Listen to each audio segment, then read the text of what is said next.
آشنایی با پروانه بهداشتی ساخت محصولات غذایی.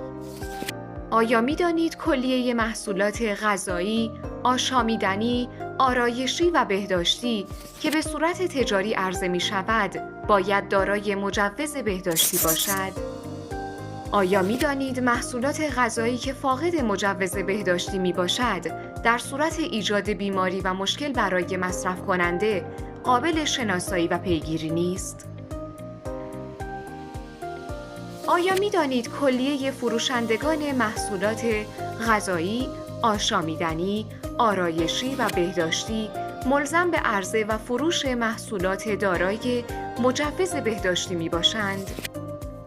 بنابراین هنگام خرید محصولات غذایی، آشامیدنی، آرایشی و بهداشتی به برچسب محصول و پروانه ساخت بهداشتی توجه نمایید.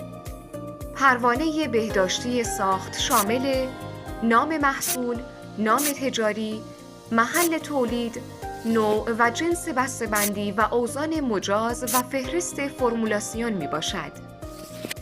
جهت استعلام پروانه‌های ساخت سراسر کشور می توانید از سامانه استعلام پروانه‌ها به آدرس fdacrm.ir استفاده نمایید.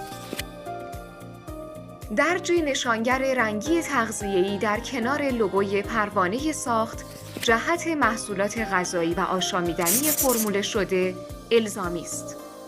توجه!